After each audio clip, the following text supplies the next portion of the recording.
आ जाओ। देखिए भाई, अब बहुत ही जरूरी थ्योरम की तरफ हमें बढ़ना है।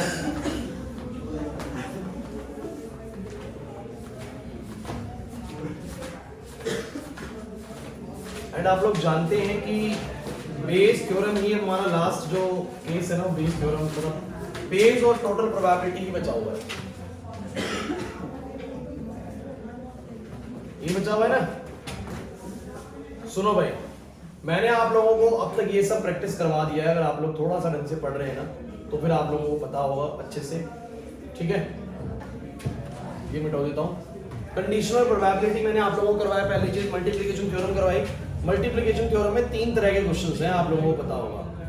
3 तरह के क्वेश्चंस हैं, 3 टाइप है।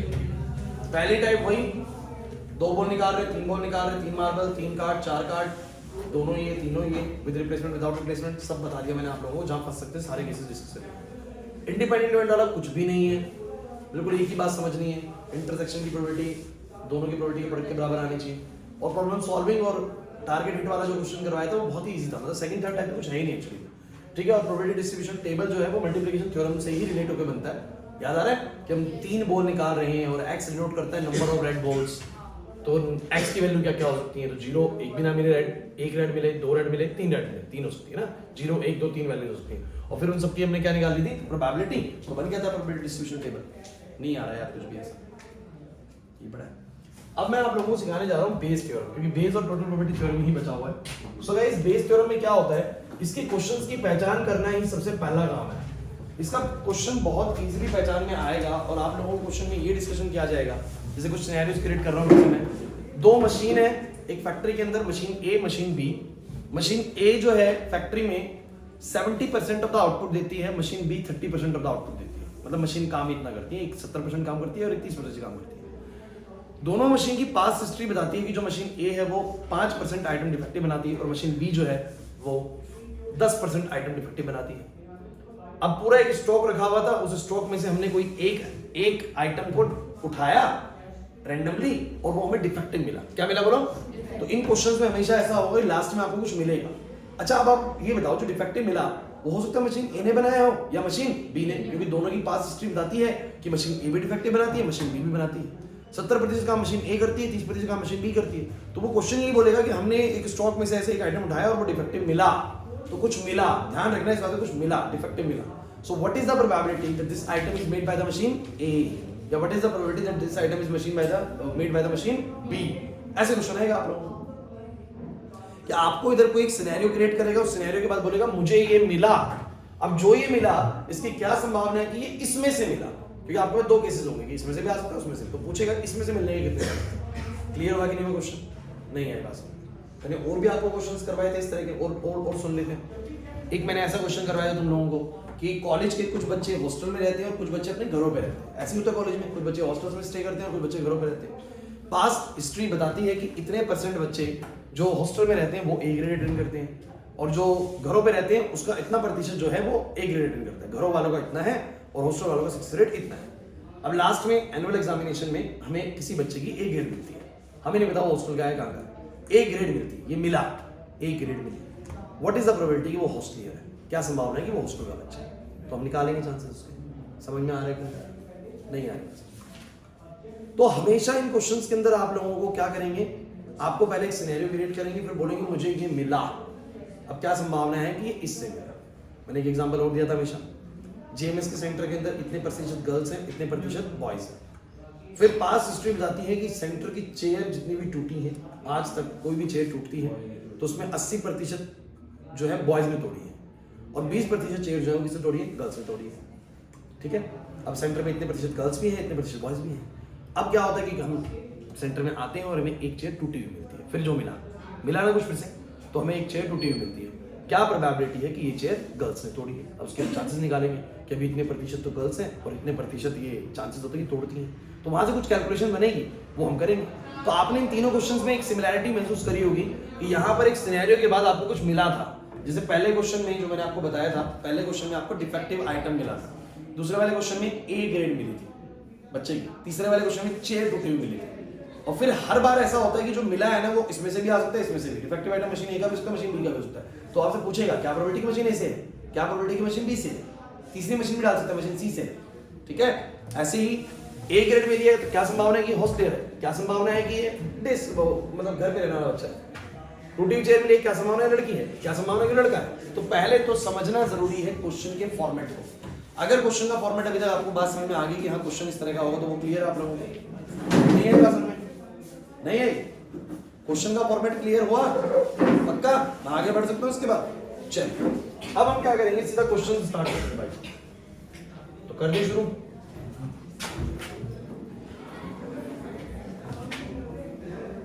निकाल लो अपनी एनसीईआरटी। आयशा, नाजिया इतना लेट है, क्या हो गया? कोई एक्सक्यूज नहीं है, सारे एक्सक्यूज खत्म हो गए सर। मत हो गई लेट अभी आप लोगों का। अरे भाई बुक कहाँ से निकाला हूँ?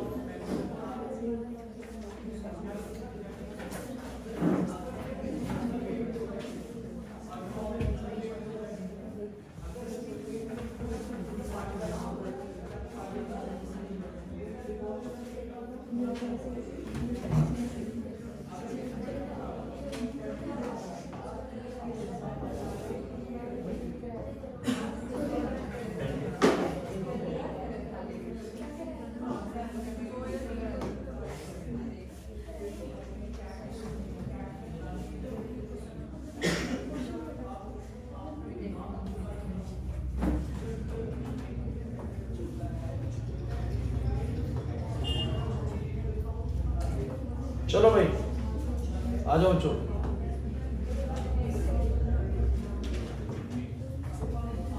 तो ये है आपकी exercise number 3 that is based on the base theorem और on the total probability theorem. अपनी कमांड ना बहुत अच्छी बनाएंगे पहले एनसीईआरटी उस पर, ठीक है। आप लोगों को थ्योरम्स की बहुत अच्छी पकड़ हो।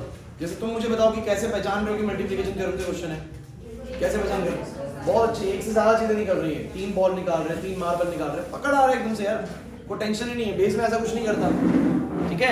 तो जब भी एक से ज्यादा चीजें निकाल रहे हो तो क्लियरिटी पता लग रही है कि हम मल्टीप्लिकेशन थ्योरम से क्वेश्चन समझ में आ रहा है कि नहीं आ रहा? कहेगा 3 बच्चे प्रॉब्लम सॉल्व कर रहे हैं, ए बच्चा, बी बच्चा, सी बच्चा, बताओ तीनों ने प्रॉब्लम सॉल्व कर दी, इसकी क्या संभावना है? पता लग रहा है मल्टीप्लिकेशन थ्योरम में ऐसा केस पढ़ के आ चुके हैं हम लोग, क्लियर है कि नहीं? तो ऐसे बस आइडिया लगाना आप लोगों को हो जाएगा। अब सुनो भाई, कोई भी क्वेश्चन आप लोग करके देख सकते हैं, मैं आप लोगों को स्टार्ट करवा देता हूँ। चलो यही कर लो, थर्ड क्वेश्चन देख लो एक बार फटाफट से। पहले एक बार फॉर्मूला समझ लेते हैं। मैंने अभी आप लोगों से जो एग्जांपल डिस्कस किए थे आप लोगों को सबको समझ में आ गए थे। अब उनमें सुनो कुछ बातें, जैसे कि जो तुम्हें मिलता है ना वो ए इवेंट होता है, event which is found, event which is found. जो तुम्हें मिला ना वो ए होता है, जो तुम्हें मिला, मुझे डिफेक्टिव आइटम मिला तो लिख दो defective item is found. A grade मिली, ए ग्रेड इज फाउंड। मुझे चेयर टूटी मिली, चेयर टूटी इज फाउंड, ठीक है, लिख दिया, हाँ लिख दिया, यहां पर ए लिख दिया। अब किस किस में से आ सकता है वो तुम्हारा बोलो क्या है, E1, E2, E3, नहीं है बस हमने डिफेक्टिव आइटम मिला, कहां से आ सकता है, मशीन ए से, मशीन बी से, मशीन सी से। ए ग्रेड मिली, कहां से आ सकती है, दो ही चीज सकती है, या तो हॉस्टल में रहने वाले या घरों में रहने वाले, तो E1 और E2, मतलब 3 भी हो सकते हैं, 2 भी हो सकते हैं, कुछ भी हो सकता है ना। तो यहां पर क्या आते हैं, यहां पर वो आते हैं जिन जिन में से वो हो सकता है। पहले 4 चीजें 3 चीजें लगानी आ रही है आप लोगों को। ए बोलो क्या, जो मिला, E1, E2, E3, E4, E5 बोलो क्या, जिसमें से वो मिल सकता है। अब क्वेश्चन सुनिए क्या है, क्वेश्चन ये है कि ए हो चुका है, कंडीशनल प्रोबेबिलिटी पढ़ के आ चुके हैं हम लोग, जो बाद में लिखते हैं वो हो चुका होता है। तो ए हो चुका है मतलब ये तो मिल चुका है। अब क्या संभावना है कि वो E1 से हुआ है, E1 से मतलब वो बच्चा हॉस्टल वाला था, वो बच्चा डे स्कॉलर था, घर पे रहता, या टूटी हुई डिफेक्टिव आइटम मिला है, डिफेक्टिव आइटम मिल चुका है, मतलब ए तो हो चुका है। क्या संभावना मशीन ए ने बनाया, क्या संभावना मशीन बी ने बनाया। आप कंडीशनल प्रोबेबिलिटी पढ़ के आ चुके हैं ना, इसको कैसे पढ़ते हो बताओ, इसको कैसे पढ़ते हो, probability of E one when A is happened. A हो चुका है, बताओ इवन के कितने चांसेस है कि इससे हुआ होगा, क्योंकि इन में से तो हुआ है ना। ए हो चुका है, E2 के कितने चांसेस, तो प्रोबेबिलिटी ऑफ E2 बाय ए आएगा, ठीक है। तो अभी मान लो probability of E1 by A है, तो कैसे लिखेंगे बोलो, इसको लिखते हैं probability of E1 into probability of A by E1 divided by, नीचे क्या आएगा बोलो, probability of E1 into probability of A by E1 plus में probability of E2 into same A by E2 और प्रोबेबिलिटी ऑफ E3 इनटू में ए by E3, ठीक है? नहीं आ रहा समझ में, नहीं आ रहा समझ में। अच्छा अगर मान लो उसने बोला probability of E2 by E, मतलब A हो चुका है, बताओ E2 से हुआ होगा इसके क्या चांसेस है, मशीन B से हुआ होगा कितने चांसेस है? तो बस ऊपर क्या बदल जाएगा, ऊपर आ जाएगा probability of E2 into probability of A by E2 divide by क्या आ जाएगा बोलो,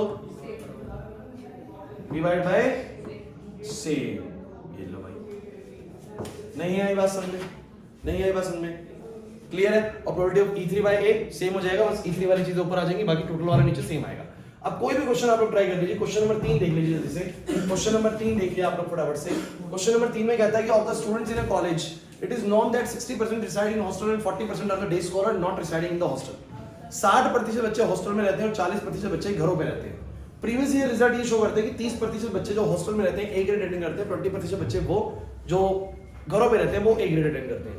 eight the ending of the year one student is chosen at random from the college and he has an A grade. जो मिला वो क्या है बोलो, ए। कह रहा है क्या प्रोबेबिलिटी है कि वो हॉस्टलियर था, तो मैंने कहा ठीक है भाई, ए तो क्या है बोलो, स्टूडेंट अटेन ए ग्रेड। और बोलो किस किस में से वो ए ग्रेड अटेन कर सकता है, तो आप दो चीज बना लो, student is a hosteller, student is a day scholar. दो ही चीजें हो सकती हैं, E3 नहीं मिल सकता। अब आपको क्या निकालना है, आपको निकालना है बच्चों की ए हो चुका है, स्टूडेंट तो ए ग्रेड ले चुका है, अब वो हॉस्टलियर है यानी E1 की प्रोबेबिलिटी निकालनी है। सही सवाल। आपको फॉर्मूला पता है कैसे बनेगा, क्या फॉर्मूला एक बार लिख देता हूं, बताओ। Probability of E1 into A by E1, probability of E2, sorry पहले E1 ही लिख देते हैं,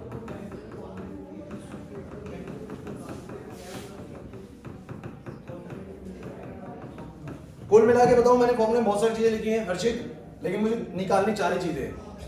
E1 की प्रोबेबिलिटी A बाय E1 की, E2 की और A बाय E2 की, है ना? तो 4 चीजें निकालो। और सब कुछ क्वेश्चन में रखा होता है भाई, सब कुछ क्वेश्चन में रखा होता है। तो मुझे जल्दी से बता दो, पढ़ना बस आना चाहिए। बोलो E1 की क्या प्रोबेबिलिटी है कि बच्चा हॉस्टलियर होगा। क्वेश्चन पढ़ो, अपने पता लग जाएगा। 60% बच्चे हॉस्टलियर है, और प्रतिशत अपने आप में प्रोबेबिलिटी होती है। प्रतिशत मतलब 100 में से ना, तो 60 बाय 100, 3 बाय 5 प्रोबेबिलिटी है कि बच्चा हॉस्टलियर है। अच्छा डे स्कॉलर की कितनी संभावना है, 40%, तो 40 बाय 100 यानी 2 बाय 5। कोई दिक्कत है लग रही है? अच्छा इसको पढ़ना सीखो सब बच्चे। A बाय E1, आनंद अगर A बाय E1 लिखा हुआ है तो E1 हो चुका है, मतलब बच्चा कौन सा है बोलो, हॉस्टलियर। अब A की क्या चांस है, वो A ग्रेड लेगा, इसके कितने चांस है, क्वेश्चन में लिखा हुआ है। अगर वो हॉस्टलियर है तो 30% चांस है कि वो A ग्रेड अटेंड कर लेगा। नहीं आएगा समझे, 30%, तो 30 बाय में 100, 3 बाय 10। नहीं आ रहा ना, नहीं आ रहा। और अगर वो डे स्कॉलर है तो कितने चांसेस है कि वो A ग्रेड अटेंड करेगा, 20%। और ये डाटा भी लगभग सही है, ऐसा ही होता है। ऐसा हॉस्टल वाले बच्चे ज्यादा अच्छी ग्रेड्स लेते हैं घरों में रहने वाले बच्चों से, क्योंकि हॉस्टल वाले बच्चे बेचारे घर छोड़ के आ रहे होते हैं, थोड़ी जिम्मेदारी ज्यादा महसूस होती है उनको, है ना? और ऐसा ही है। तो E1 A by E1, E2 A by E2, just put the values, उसमें वैल्यूज पुट करो, आंसर निकल आएगा नहीं निकल आएगा, ये वैल्यू पुट करके दिखाऊं आप लोगों को।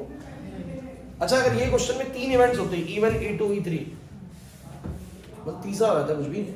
तीसरा क्या रखें, हॉस्टल में रहने वाले, घरों पे रहने वाले, मान लो बाहर सड़कों पे रहने वाले, ऐसा देंगे नहीं। मैं मान लेता हूँ E3 भी है। अगर E3 भी है तो नीचे बस क्या ऐड हो जाता, probability of E3 into A by E3, और यहाँ पर आता प्रोबेबिलिटी ऑफ E3 भी निकलता और A बाय E3 भी निकलता, उसके क्वेश्चन में इंफॉर्मेशन मिलता है कुछ ना कुछ हमें एक्स्ट्रा। समझ आ रहा है कि नहीं आ रहा? कोई भी क्वेश्चन ट्राई करिए, क्वेश्चंस का फॉर्मेट चेंज नहीं होगा, यही फॉर्मेट बना रहेगा। प्रियांशु बात समझ में आ रही है? जल्दी से हम एनसीईआरटी वाला टच खत्म करते हैं ताकि हम लोग थोड़े से और अच्छे लेवल के क्वेश्चंस बनाएं इस चैप्टर से। तो मुझे यार करके दिखाओगे आप लोग क्वेश्चंस? एक बार ये मशीन वाला कर दो, जल्दी सेंसर निकालो, मैच भी करना पीछे सेंसर आपका सही आ रहा है कि नहीं आ रहा है। एक कंप्लीट क्वेश्चन करके देखो। क्वेश्चन नंबर 8 मत करो, थोड़ा बढ़िया करते हैं, क्वेश्चन नंबर 11 करते हैं। क्वेश्चन नंबर 11 कंप्लीट क्वेश्चन करना।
बताया जाए।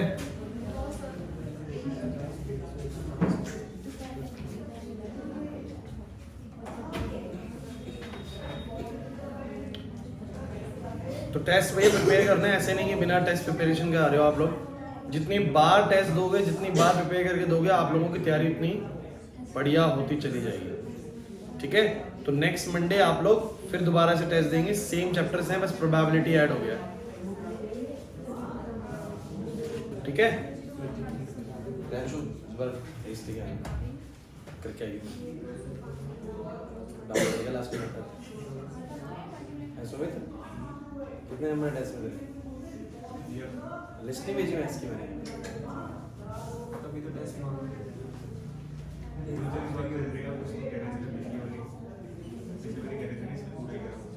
इसके क्या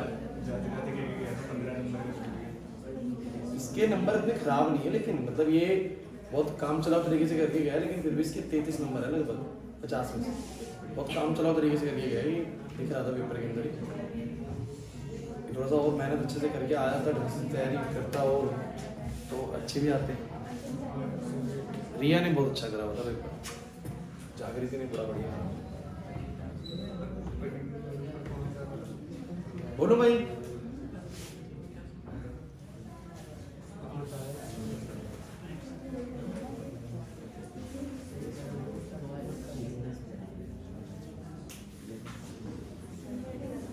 हर्षित क्या कर रहे हो तुम लोग? कराऊं कि बनाए? मैं अगला कराऊं? मैं अगला कराऊं या इस वाले को कराना है? अच्छा, ए आपने क्या माना? The item is defective. E1 E2 E3 क्या माना? Produce by machine A, produce by machine B, produce by machine C. फिर ए हो चुका है, किसकी प्रोडक्ट निकालनी है? E1 की। 3 मशीनें थी ना? हाँ, E1 की। फॉर्मूला लगाया, निकाली वैल्यूज, आंसर आ गया हो, सिंपल। चलो ठीक है। अब इसमें से ही एक क्वेश्चन जो थोड़ा सा बच्चों को टेंशन देता है, वो लेबोरेटरी वाला क्वेश्चन है, थोड़ा सा बच्चों को प्रॉब्लमेटिक लगता है। ये लेबोरेटरी वाला क्वेश्चन सुन लीजिए, मैं करा देता हूँ आप लोगों को, बोर्ड पे देखिएगा जो क्वेश्चन हल्के फुल्के। अब तो एक आइडिया तो आ गया होगा वापस से बेस थ्योरम का। चलो याद करते हैं, जैसिका नहीं आया समझ में? चलो ए बच्चों, किसी को करवाना है मशीन वाला क्वेश्चन तो बोलो, मैं करता हूँ। आनंद हो गया क्वेश्चन? बोलो लेबोरेटरी वाला। ये क्या बोलता है? A laboratory blood test is 99% effective in detecting a certain disease when it is in fact present. एक लेबोरेटरी का जो ब्लड टेस्ट है वो 99% इफेक्टिव होता है जब एक्चुअली में कोई बीमारी होती है। मतलब किसी को बीमारी है तो 99% चांस है कि पकड़ लेगा कि बीमारी है। सही है। उसके बाद क्या बोलता है? However, the test also yield a false positive result for 0.5% of the healthy person tested. साफ बोल चुका है कि लेकिन हमारा जो टेस्ट है वो 0.5% बार गलत, फॉल्स मतलब गलत, पॉजिटिव रिजल्ट मतलब बीमारी बता देगा। बोलते हैं ना पॉजिटिव आया है, कोरोना पॉजिटिव, तो मतलब बीमारी है, तो गलत पॉजिटिव रिजल्ट दे देता है, कहता है कि बीमारी है इसको। गलत वाला मतलब समझ रहे बात को? फॉल्स पॉजिटिव रिजल्ट देगा हेल्थी पर्सन के लिए, बिकॉज़ हेल्थी पर्सन को बीमारी होनी नहीं चाहिए, लेकिन वो बोलते हैं बीमारी है। ऐसा कितनी बार करता है? 0.5%। आगे बढ़ते हैं, कहता है, ये तो मैं उसमें ब्रैकेट में बता दिया कि मैं कहना क्या चाह रहा हूं। If 0.1% of the population actually has a disease, अगर मान लेते पूरी population में से 0.1% कोई बीमारी है, so क्या probability है that a person has a disease given that his test result is positive? Given मतलब जो हो चुका है, तो क्या हो चुका है बताओ जरा जेसिका, क्या हो चुका है? टेस्ट रिजल्ट पॉजिटिव आ चुका है। कह रहे क्या प्रोबेबिलिटी है कि वो पर्सन को डिजीज थी? क्योंकि आप जानते हो पॉजिटिव तब भी आ सकता है जब डिजीज थी, और पॉजिटिव तब भी आता है जब डिजीज नहीं थी। तो मैं बोलूंगा पहले तो जो ए इवेंट है वो क्या है बोलो। क्वेश्चन आपको लैंग्वेज में लगेगा, पता नहीं कौन सी वैल्यू कहां दी हुई है, कभी भी क्वेश्चन को देख के एकदम से आइडिया नहीं लगेगा आप लोगों को। आप लोगों को आइडिया लगेगा जब आप ए E1 E2 लिख लेंगे ना, उसके बाद समझ में आने लगेगा क्वेश्चन में करना है कैसे। तो पहले तो ए लिखो जो मिला मुझे। क्या मिला? क्या मिला मुझे? लास्ट में लिखा हुआ है टेस्ट रिजल्ट इज पॉजिटिव। अब कह रहे हैं कि क्या संभावना है, what is the probability that he has the disease. तो E1 मानो person has the disease, person को एक्चुअली में डिजीज है, person has not the disease, person को डिजीज नहीं है। अब क्वेश्चन क्या है? क्वेश्चन ये कि ए हो चुका है, टेस्ट रिजल्ट तो पॉजिटिव आ चुका है, अब क्या संभावना है कि उसको डिजीज है, यानी E1 की प्रोबेबिलिटी पूछ रहा है। कोई दिक्कत है? 4 चीजें मुझे निकालनी पड़ेगी, बोलो कौन कौन सी? E1 E2 A/E1। और मैंने आपको एक बात बोली है बच्चों, जैसे ही आप लोग ये सब बना लेते हैं उसके बाद ही आपको समझ में आएगा मुझे क्या लिखना है यहाँ पे। चलो इवन की प्रोबेबिलिटी मतलब क्या है, पर्सन को डिजीज है इसके कितने चांसेस हैं, पर्सन को डिजीज है इसकी क्या प्रोबेबिलिटी है। क्वेश्चन में साफ दिया हुआ है 0.1% ही पॉपुलेशन डिजीज से सफर है ना, तो बताओ पर्सन को डिजीज होगी इसके चांसेस कितने बोलो 0.1%, परसेंट मतलब आउट ऑफ 100, यानी 1 बाय में 1000 आ जाएगा। समझ नहीं आया, तो उसको डिजीज नहीं है इसके कितने चांसेस हैं यार, 0.1% को डिजीज है तो 99.9% को डिजीज तो नहीं है, उसके चांसेस हैं कि 99.9%, यानी out of 100 that is 999 divide by में 1000। मेरी बात समझ नहीं आ रही, नहीं आ रही ना, पक्का कि अगर कोई पेशेंट आता है तो उसको डिजीज होगी इसके कितने चांसेस हैं 0.1%, नहीं होगी 99.9%। अब अगला पढ़ो, ए बाई इवन हो चुका है, ये बादल चीज हो चुकी है मतलब कि पर्सन को डिजीज है, ये तो फिक्स है।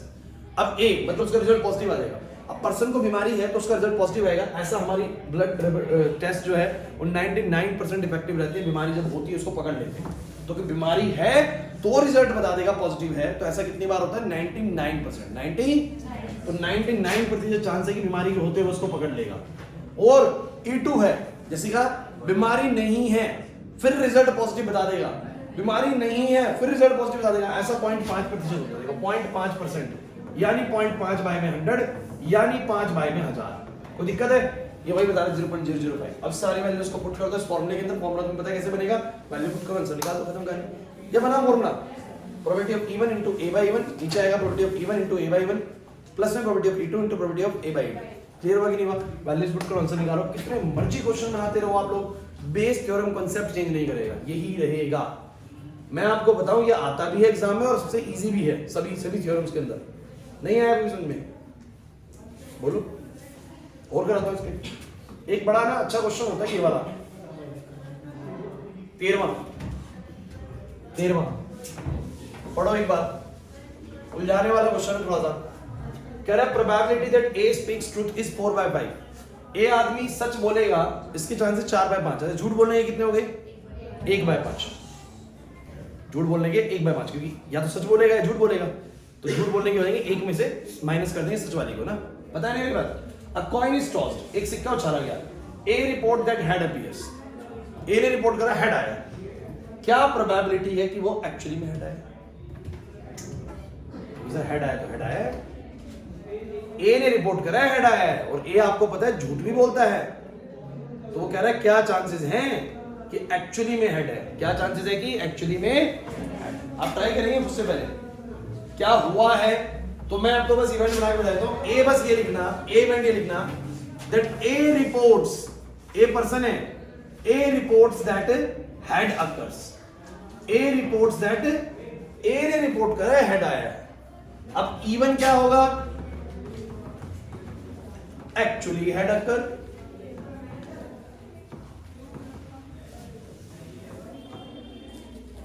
Actually head does not occur.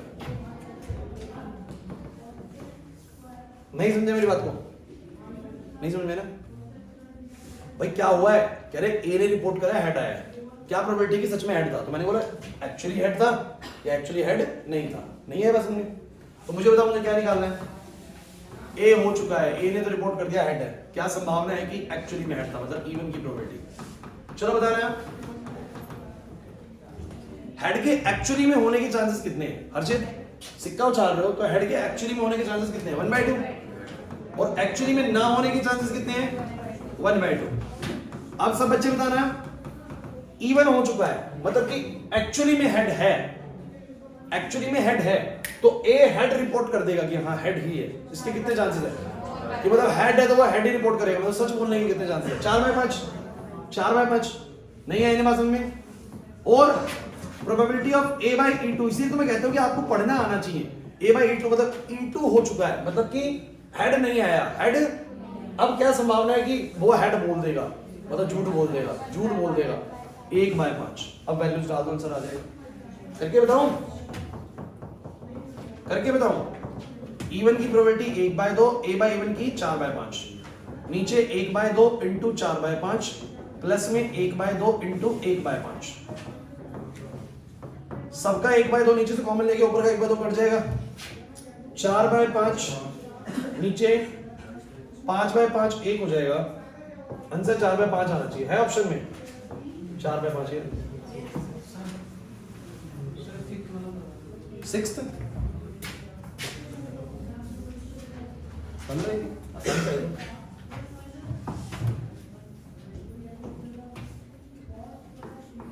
देखो भाई याद रखना, आज मैं बेस करा रहा हूँ, मैं नेक्स्ट क्लास में टोटल प्रोबेबिलिटी 15 से 20 मिनट खत्म करा दूंगा। आपको पता है टोटल प्रोबेबिलिटी कुछ नहीं है, बेस के बाद टोटल प्रोबेबिलिटी समझना बहुत आसान हो जाता है। मतलब कि नेक्स्ट क्लास से हमारे एडिशनल क्वेश्चन स्टार्ट हो जाएंगे, मतलब कि मैं कुछ एडिशनल बातें बताऊंगा आप लोगों को, जो पेपर में अगर आपको कुछ दाएं बाएं करके बनेंगी चीजें तो वो कैसे बनानी है।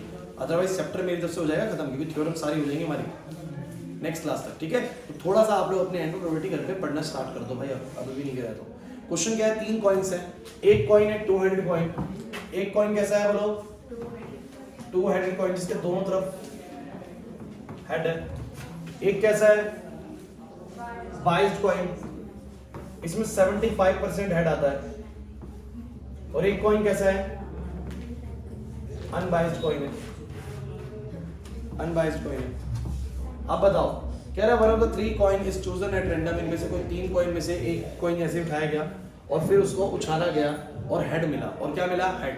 क्या प्रोबेबिलिटी है कि वो 2 हेडेड कॉइन था? सब तो आसान सा है। ए मतलब क्या, हेड, हेड कम्स, हेड मिला। क्या प्रोबेबिलिटी है कि वो 2 हेड कॉइन था? तो 3 केस बना लो, बोलो क्या, 3 केस बना लो, बोलो क्या। 2 हेडेड कॉइन था, बाइस्ड कॉइन था जिसमें 75% हेड आता है, अनबाइस्ड कॉइन था। सही है। क्या पूछा गया है, ए हो चुका है, क्या प्रोबेबिलिटी 2 हेडेड था, मतलब इवन की प्रोबेबिलिटी।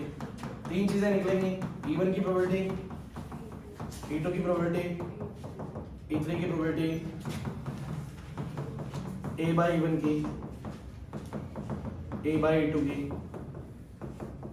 A बाय E3 की। चलो बोलना शुरू करो। 3 कॉइन्स है यार, 2 हेड आएगा, इसके चांसेस 1/3, बीच वाला आएगा 1/3 1/3। 3 कॉइन में से कोई भी एक कॉइन की सिलेक्ट होने की प्रोबेबिलिटी 1/3 होगी। फिर अगर 2 हेड वाला कॉइन सिलेक्ट हुआ है तो A हो जाए, यानी हेड आ जाए, उसके कितने चांसेस है, पूरे 1 चांस है। अगर 2 हेड कॉइन है तो हेड आने के चांस कितने हैं बोलो, पूरे 1। अगर बाइस्ड कॉइन है जिसमें 75% हेड आता है तो हेड आने के चांस कितने, 75/100 यानी 3/4। और अगर अनबाइस्ड कॉइन है तो हेड आने के चांसेस 1/2 है। समझ में आ रही बात, सारी वैल्यू डाल आंसर आ जाएगा। क्लियर है। बस इस एक्सरसाइज को ट्राई करते हो, पहला क्वेश्चन ट्राई मत करना, पहला क्वेश्चन टोटल प्रोबेबिलिटी का है, उसके बाद आप सारे क्वेश्चन ट्राई कर सकते हो घर पे बैठ के। आप लोग 2 से शुरू हो जाओ, सारे क्वेश्चन ट्राई कर लो, लेकिन पहला मत करना। बस समझ में आ रहा है कि नहीं आ रहा, नहीं आ रहा समझ में। एक ये देख लो डायमंड वाला, डायमंड वाला क्वेश्चन पढ़ो। क्वेश्चन नंबर 12 कह रहा है अ कार्ड, रिफ्लेक्शन पढ़ रहे हैं, अ card from a pack of 52 card is lost. एक पत्ता 52 पत्तों में से खो गया है, कौन सा खोया पता नहीं। कह रहा है from the remaining cards of the pack 2 cards are drawn and are found to be both diamond. हमने बचे हुए पत्तों में से 2 पत्ते निकाले और दोनों ही डायमंड मिले। तो जो मिल चुका है, कुछ तो हो चुका है कि मिल चुका है, डायमंड मिले। क्या प्रोबेबिलिटी है कि खोया हुआ पत्ता डायमंड का था? क्या प्रोबेबिलिटी खोया पत्ता? तो भैया आप बोलो पहले तो मिला क्या, बोथ कार्ड्स आर, जो हमने 2 कार्ड निकाले डायमंड निकाले। देखो इस बार 2 कार्ड निकाले, कहीं ना कहीं जैसे ही एक से ज्यादा कोई चीज निकलती है मल्टीप्लिकेशन की इन्वॉल्वमेंट हो जाएगी यहाँ पर ना, मल्टीप्लिकेशन थ्योरम की इन्वॉल्वमेंट हो जाएगी, आप लोग जानते हैं। तो देखिए कैसे आने वाली है। तो कह रहा है कि हमने 52 पत्तों में से एक पत्ता खो दिया और बचे हुए पत्तों में से 2 पत्ते निकाले और वो दोनों मुझे डायमंड मिल गए। ये मिल गया मुझे, हो चुका है। क्या प्रोबेबिलिटी है जो खोया हुआ पत्ता था वो डायमंड का ही था? तो मैं 2 केस बना लूंगा, E1 E2। बोलो क्या बनाऊंगा, लॉस्ट कार्ड इज, एंड दूसरा क्या बनाऊंगा बोलो, इज नॉट अ डायमंड। अच्छा आप लोगों को एक बात समझ में आ रही है कि मैं E1 E2 A सब कुछ लास्ट लाइन से ही पकड़ के बना रहा हूं। एक्चुअली में आपको भी ऐसे बनाना है, जो मिला वो A हो जाता है और वो बोलता है कि व्हाट इज द प्रोबेबिलिटी किसमें से मिला, तो जिसमें से मिला वो E1 या किसी और में से मिल सकता है वो E2, किसी और में से मिल सकता है E3। ऐसे बना रहा हूं इवेंट्स को, नहीं आ रही बात समझ में? तो क्वेश्चन की लास्ट लाइन में मुझे अंदाजा दे देगी किसको मैं A लूं, किसको E1, किसको E2, किसको E3। अब मुझे तुम सब बच्चे बताओ, A हो चुका है, क्या प्रोबेबिलिटी है कि खोया हुआ पत्ता डायमंड का ही था, यानी E1 की प्रोबेबिलिटी बताओ। प्रोबेबिलिटी ऑफ E1 कितना आएगा, खोया पत्ता डायमंड का है, इसके कितने चांसेस हैं? तो आपके पूरे 52 पत्तों में डायमंड कितने होते हैं? 13। तो डायमंड खोएगा, इसका संभावना कितना बोलो, 13/52 यानी 1/4। डायमंड नहीं खोएगा, कोई और खोएगा। Lost card is not a diamond. 39 पत्ते अदर है डायमंड से, 3/4 संभावना है कि वो और पत्ता खोएगा। अब बढ़िया केस, अब बढ़िया केस है। ए बाई इवन, अब तुम देखना थोड़ा सा मल्टीप्लिकेशन करो तुम्हारी काम आएगी। नाजिया इवन हो चुका है, इवन हो चुका मतलब खोया हुआ पत्ता डायमंड है, खोया हुआ पत्ता अब ए हो जाएगा, यानी जो मैं 2 पत्ते अब बाद में निकालता हूं, आपको पता है बचे हुए पत्तों में से 2 पत्ते निकालते, वो दोनों डायमंड आ जाएंगे। इसके कितने चांसेस है? देखो डायमंड खो गया है तो एक बात तो पक्की है कि टोटल 12 डायमंड बचे और टोटल पत्ते 51 बचे, टोटल पत्ते 51 बचे। अब 2 डायमंड आ जाएंगे, इसके कितने चांसेस है?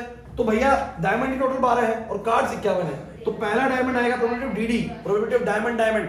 भूलिए मत, हम लोगों ने मल्टीप्लिकेशन थ्योरम पढ़ लिया है, दोनों के डायमंड होने की संभावना क्या होगी? तो बोलेंगे प्रोबेबिलिटी ऑफ डायमंड डायमंड। तो पहला डायमंड आएगा, उसकी संभावना कितनी रहेगी? 12/51, और अगला डायमंड आएगा 11/50। ये तब की बात कर रहा हूं जब खोया हुआ पत्ता डायमंड ही था, तब टोटल 12 ही डायमंड बचेंगे और पत्ते बचेंगे 51। तो 12/51 पहले डायमंड की आने की और दूसरे डायमंड की आने की 11। पहली बार ऐसा क्यों हुआ? क्योंकि आप समझते हैं मल्टीप्लिकेशन थ्योरम लगना जरूरी था, बिकॉज़ 2 पत्ते निकालो, नहीं आया ना समझ में। अच्छा E2 हुआ है, खोया हुआ पत्ता डायमंड का नहीं था। अब बताओ कि दोनों डायमंड आ जाएंगे, इसके कितने चांसेस हैं? तो खोया पत्ता डायमंड नहीं था तो खोया तो है ना, तो टोटल पत्ते 51 बचेंगे, लेकिन डायमंड कितने बोलो? 13। 13/51 नहीं आ रही बात सुनने? तनीषा इधर, रणीत, तनीषा नहीं आ रहा सुनने?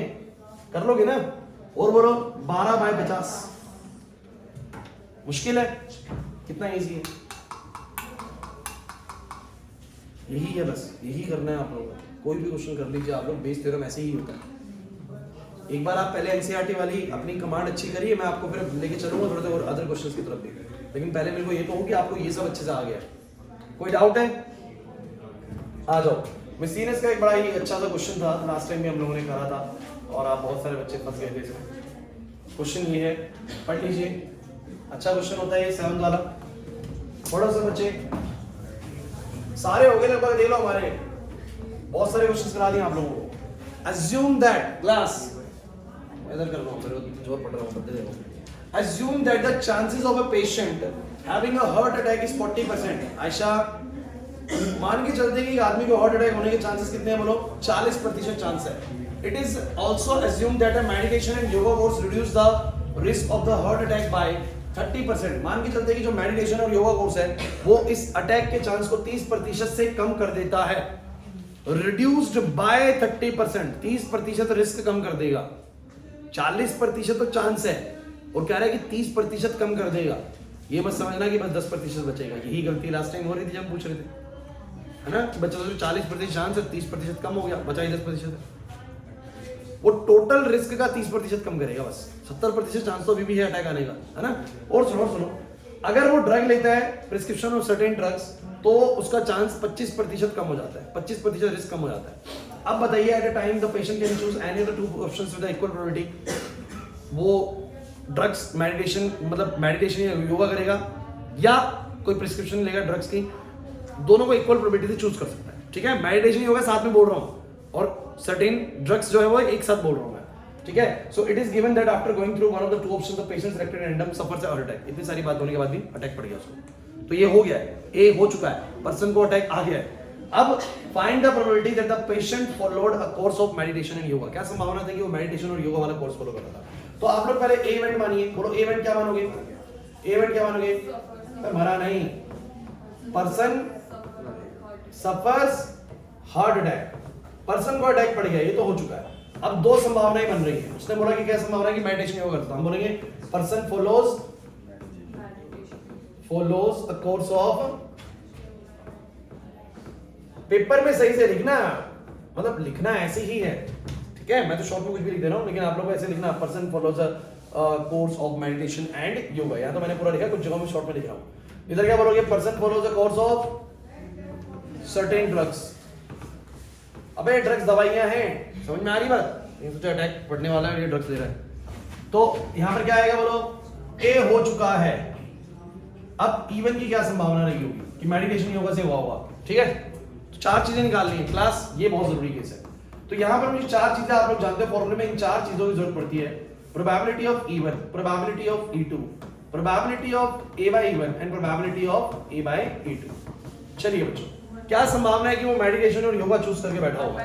ऑब्वियस सी बात है, उसने बोला कि दोनों कोर्सेज को चूज करने की इक्वल प्रोबेबिलिटी है, तो वो इसकी प्रोबेबिलिटी भी 1/2 है और इसकी प्रोबेबिलिटी भी 1/2। अगेन यहां से शुरू होता है असली जो है। इवन हुआ है, अब सबकी नजरें बोल रही, इवन हुआ है, मतलब कौन सा कोर्स ले रहा है बोलो, मेडिटेशन योगा वाला कोर्स ले रहा है, देन उसको ए हो जाएगा। ए मतलब कि उसको अटैक आ जाएगा, इसकी कितनी प्रोबेबिलिटी है? चेतन इवन हो चुका है, मतलब कि पर्सन क्या कर रहा है, मेडिटेशन योगा वाला कोर्स कर रहा है, देन ए की क्या प्रोबेबिलिटी कि उसको अटैक आ जाएगा, इसकी क्या प्रोबेबिलिटी है? तो यार आप लोग मुझे बताओ, अटैक आने की ही प्रोबेबिलिटी कितनी है? 40%। और कह रहा है कि अगर वो मेडिटेशन और योगा लेगा तो वो 30% रिस्क कम कर लेगा। तो ऐसा बिल्कुल मत समझिएगा कि 40 में से 30 घटा के 10% बचा दो। वो कहना चाह रहा है कि टोटल रिस्क कितना है? 40%। 30% रिस्क कम होएगा, इस 40% का 30% कम हो जाएगा, मतलब अभी भी रिस्क कितना बच जाएगा? 70%। कितना बोलो? तो मैं बोलूंगा अभी भी इसको अटैक आने के चांसेस कितने हैं कि अटैक आ जाएगा मेडिटेशन योगा लेने के बाद भी? मैं बोलूंगा 70% ऑफ 40%। ये तो टोटल चांस है, इसका 30% चांस कम हो चुका है, तो 70% अभी बचा है। तो 70% ऑफ 40% इज स्टिल रिमेनिंग, कि उसको चांस अभी भी अटैक आने का है। एक्चुअली मैं तुम्हें दिखाता हूं कितना है, एक्चुअली तुम्हें समझ में आएगी बात, तुम बहुत सुनते रहो बस अभी, ठीक है? थोड़ी देर में क्लियर होगा मैं क्या कहना चाह रहा हूं। 70 बाय में 100 आएगा, 40 बाय में 100 आएगा। तुम ध्यान से अगर इसको काटो ना 2 0 से 2 0, तो ये 28/100 है। 28/100 मतलब समझते हैं 28%, 20 मतलब 28% उसका रिस्क अभी भी बचा हुआ है। कैसे? सुनो जरा, 40% उसका टोटल चांस था, सुनना, 30% रिस्क कम करो 40 का। अच्छा 40 का 10% बताओ कितना होता है? 4। 40 का 10% कितना होता है? 4। तो 30% कितना होगा? 12। तो बस वो 12% कम हो गया एक तरीके से। इसका 30% कम हुआ है, इसका, तो इसका 30% 12 है, तो बच कितना गया बोलो? 28 अभी बच गया, तो 28% रिस्क अभी भी बचा हुआ है। यश बात समझ में आ रही है मैं क्या कहना चाह रहा हूं? नहीं आई बात समझ में? तो उसने ये बोला था कि 30% रिस्क कम हो गया, तो कितना अभी भी रिमेनिंग है? 70% अभी भी रिमेनिंग है, तो उसको अटैक आ जाएगा। उसको कितने चांस है? 70% ऑफ 40%। 70% ऑफ 40 से तो कम ही हो गया यार, पहले 40% था, अब 28% बचा बस। गुरदीप नहीं है बात समझ में? अच्छा सेकंड क्या बोलता है? मेडिटेशन योगा लेता है, सॉरी सर्टेन ड्रग्स लेता है तो 25% रिस्क कम हो जाता है, तो बचा कितना अभी भी? 75%। तो 75% ऑफ 40% अभी भी चांस है कि अटैक आ जाएगा। तो यानी 75/100 इंटू 40/100, तो समझना पड़ेगा 30/100 है बेसिकली, मतलब कि 30% अभी भी बचेगा उसका रिस्क। नहीं आया ना बात समझ में? क्योंकि 40% तो टोटल चांस था, 40 का 25% कितना होता? 10%। 40 का 25% कितना होता? 10। तो 10 के कम हो गया, 30% अभी भी रिमेनिंग उसको रहेगा कि रिस्क है। क्लियर हुआ है नहीं? तो ये क्वेश्चन थोड़ा अच्छा है, यहाँ पर लैंग्वेज में बच्चा फंस जाता है। अदरवाइज अभी मान के चले कि पर्सन को टोटल अटैक आने का चांस 40% है, ये वैल्यू है जो उसको अटैक आने की है। अब उसमें से 30% रिस्क कम कर दिया, तो इसका 70% अभी भी चांसेस उसको अटैक आएगा। क्लियर है? या तो यूं करो, 40% माइनस करूंगा 30% ऑफ 40%, 40 में से 30% का माइनस करूंगा, आंसर फिर भी वही आएगा। ये करेगा 40/100, ये करेगा 30/100 इंटू में 40/100, वही आएगा। 2 0 से 2 0 2 0 0 कट जाएंगे, ये 12/100 आएगा, वो 40/100 कितना आ जाएगा बोलो? 28/100। चीज वही आएगी। मैं डायरेक्ट बोल रहा हूँ 40 में से 30% क्यों घटा रहा हूँ, सीधा बोलो 70% 40 बच गया। जैसे कि नहीं आ रहा है, एक तो ये 40% से घटा दो 30% उसका, 40 का ही 30% कम कर दो। एक तरीका है कि हमें पता है कि 30% कम होगा तो बचा कितना होगा? 70%। 70% तो 40 थे। तो मुझे तुम बस इतना बताओ बच्चों, क्या तुम लोगों को बेस थ्योरम आइडिया लग गया? मैं क्या बोलना चाहता हूँ? नहीं लगा? बोलो, डाउट रहेगा क्या अभी भी? टाइम ना चला गया? हाँ बताओ, बेस थ्योरम के क्वेश्चंस आपको डील करने आगे कैसे करने? नेक्स्ट क्लास टोटल प्रोबेबिलिटी बताऊंगा आप लोगों को, 15-20 मिनट टोटल प्रोबेबिलिटी हो जाएगी, एंड देन हम एडिशनल क्वेश्चंस स्टार्ट कर देंगे। तो मुझे उम्मीद है कि हम फ्राइडे तो बहुत आराम से इसके एडिशनल क्वेश्चंस के साथ इसको खत्म कर लेंगे, चैप्टर को निपटा देंगे, क्योंकि 2 क्लासेस इनफ होती हैं एडिशनल क्वेश्चंस के लिए। और मंडे आप लोग मुझे टेस्ट देंगे। 7 चैप्टर्स आपके टेस्ट में आ रहे हैं, 13 चैप्टर का सिलेबस है, 7 चैप्टर आ रहे हैं, मतलब कुल मिला के कैलकुलस मेजर तौर पर बच रहा है। कर पाओगे? नहीं कर पाएगा? क्लास क्या हो गया?